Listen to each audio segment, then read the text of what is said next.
Welcome, my peeps, my peoples. Peep Squad is in the building, baby. We going to the top, to the top, to the top, baby. We want to bring others with us. So please become a part of Notification Squad. Peep Squad, hit that notification bell, baby. So let's get into it. Let's talk about Masika and let's talk about Trina. I don't know if Trina's the baddest anymore because the way that she done came out swinging on her radio station, talking all that, saying this and saying that, doing the most, baby, calling people that are gathering together for a change, calling them animals and saying they acting like they escaped from a zoo, and basically she feels like she is safe and everything is good around her because she has her license and her registration, and she's claiming that people don't even care about George Floyd or anything else like that. They just out here just doing this and doing that. She is doing the most, baby.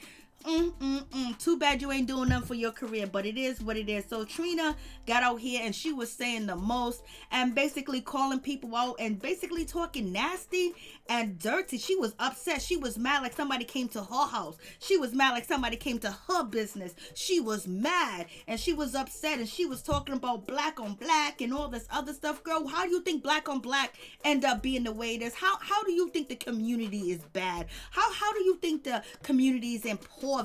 Do you think that was just by design, or do you think it was made for it to be that way? What do you think about generational wealth? Why do black people don't have generational wealth? They say pull yourself up by the bootstring, but as soon as you pull yourself up by the bootstring, what happens? A tornado, a storm, a hurricane, a corp, anything comes to stop you and stop the blockage of you growing, and you get denied at the bank. You get denied everywhere, no matter if you do got good credit and money in the bank. There's some areas in some communities you can't even buy property or drive down them streets. So Trina is on one. So basically she's upset. She's mad that her friend's business, was attacked. And there have been a lot of people from Los Angeles and California talking about their business have been attacked, and they have been black, but they understand the movement. They understand what's going on, and they understand that people want change, and they have insurance, so they're going to rebuild. Not saying that it's okay, but when you want things to be different, people will do things differently to get a different response and a different answer. And as we know right now, all the officers that was involved in George Floyd's death have been all charged, and they're all behind bars for right now as we speak, and they have $1 million bail. Basically they're behind bars. And this should have happened a long time ago. This should have happened in so many different cases of our brothers and our sisters losing their life by police officers and officers that are not really there to protect the community, but they are there to cause chaos in the community, or they have deep-seated hate for the community that they are patrolling, so they harass. And a lot of people are getting to see what's going on with this situation, as far as seeing how cops kind of like treat black people. You know what I mean? Like when you see these gatherings and you see the officers and their aggressions and the way that they act and the way that they behave. Imagine having these officers with the same actions and the same behaviors in your community, and you have to come in contact with them. People getting a little bit of glimpse. Even reporters felt how the police officers treat black people in their community, because they was hit with plastic BBs or plastic pellets or whatever right on national TV. So you guys are seeing something that we go through a lot in our community, that our brothers and our sisters and our grandmothers and our aunties face in our community, because the people that are patrolling our community don't care for us, and they don't see us as human beings. And that's why a lot of people are out here for change, because in each city, in each state where people are actually gathering together and trying to make a difference, or areas where there have been officers that have done things and have taken black people's life, and basically they were never charged, and they still haven't been charged. So that's one situation. Let's move on to Shekinah. Shekinah crying over Gucci, crying over everything but black. Let y'all see her work through me. I'd be wrong if I ain't come on here and tell you better. If I ain't come on here and say, look, it's 2,000 people on here. You feel me? It's 2,000 people heard me. Y'all got to stop. Y'all got to find out what love really is. You know what I'm saying? And what really going on with y'all? Because y'all ain't down here fucking up the city of Atlanta based upon somebody losing their life. Y'all angry. Y'all mad. Y'all selfish. Y'all tearing up people's business. Icebox Indians. They not even white people. Icebox ain't did y'all shit. Y'all done been in the folks' store taking their shit. Them people got a family. That shit not right. Gucci ain't did shit to y'all. Y'all can say whatever y'all want to say. They racist, whatever. I don't want to hear that shit. They ain't did shit to y'all. So you have, Shekinah over here crying over Gucci and doing the most. I don't know what's going on with her, but boy, there's so much going on with this situation. It's just, sometimes some folks just need to be quiet and just let it be. And especially, with Trina talking about that she's okay because she has her license and she has her registration. Ask Bolton John. He was at home and the cops came, Amy came into his house. And ask Tiana Jefferson. She was at home and the cops came into her house. So you're not just protected because you have your license and your insurance. Like, come on, miss me with that, Trina. Trina, you are doing the most. I mean, it's a sad situation that you are a coon. It is what it is. And so we have Masika that stepped up to, Trina, basically calling Trina out like, what are you talking about? Why are you talking about our people like that? Why are you downing our people? Why are you becoming part of the problem? You're going against the grain. You're going against the code. Like, if you upset and you mad, go meditate, go zen, go do something. So we have Masika. She got her foot on Trina's neck, and keep your foot on Trina's neck. I never thought that I would ever agree with Masika, but Masika is doing what she's supposed to do, and she's doing it the right way too as well. Basically giving our voters information and talking about what's going on and avenues and different things that people can use throughout this situation. We even have, Portia Williams, boyfriend,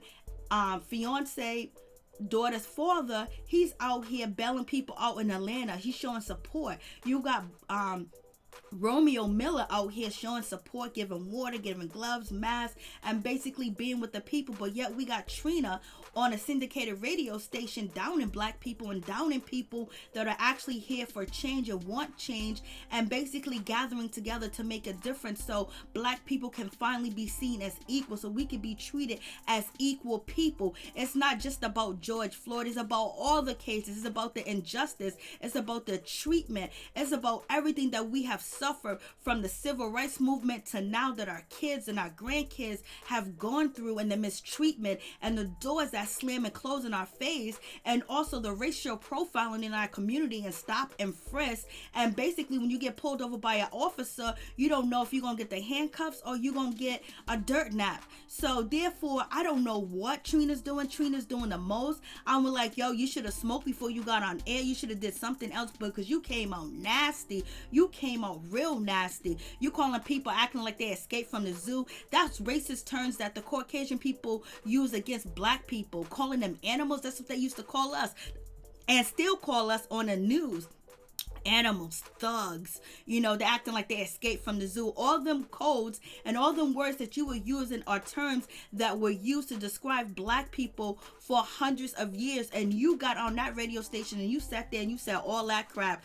Girl, you gotta go. You gotta go. You need something else. You need to be demolished. You need to just go. Like, you need to hide under a brick. You need to hide under a rock. You need to do something, because you did the most. You were very disrespectful. And you're talking about Miami, seen worse times than this, especially when they had the cocaine cowboys, when they had Gazilda, the godmother, when they had, the Chineras, the Chihuahuas, and they had, Pablo Escobar. They was tearing up Dade County. They was tearing up Miami. Where were you at? Like, come on, you was born then, baby girl. So therefore now you didn't call them names. You didn't call them anything. You didn't say anything about how Miami came like the first place where people would be on motorcycles and have, the artillery on them, and they would do what they need to do.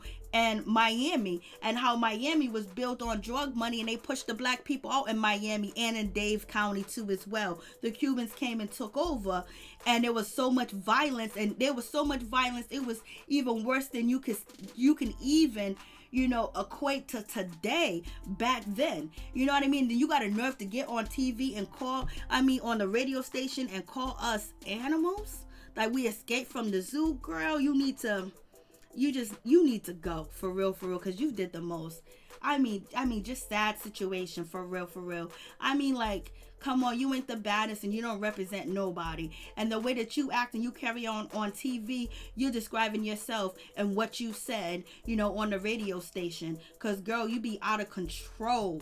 So we have Masika. She was going back and forth, with Trina on Twitter and Instagram, and basically it was a clap back here, a clap back there. And so basically Masika has stood her ground and said what she needed to say to Trina and let Trina know she was dead wrong and she was doing some buffoonery and some coonery. And I'm definitely in agreement with that situation. She did the most. She could have just said, the peaceful people, thank you for wanting change and everything, but the other group of people, can you please stop? Or whatever. And even though what she said on the radio, ain't nobody gonna listen to her. Nobody listened to Trina. When the last time you listened to Trina? When the last time you took anything that Trina said to face value? When the last time you big up Trina like that? Come on, mix me with all that. So whatever you said, you just got out your self-hatred, your self-hate for people that look like you and everything else like that.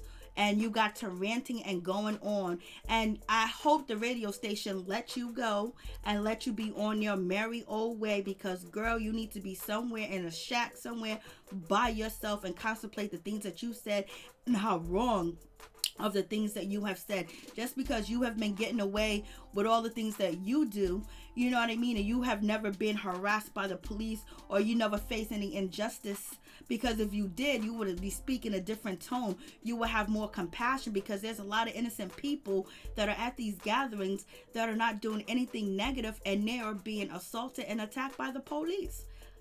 So what are you talking about? So as you can see, Masika's been out here reading Trina for filth, and she needs to be read for filth because she's an embarrassment. Like, come on, like, you did the most. Even, what's his name? Trick Daddy was trying his best to try to give you some information and not to lump everybody into a category, and you didn't want to hear it. You said you too grown, you too this, you too that. And you talk about black on black violence.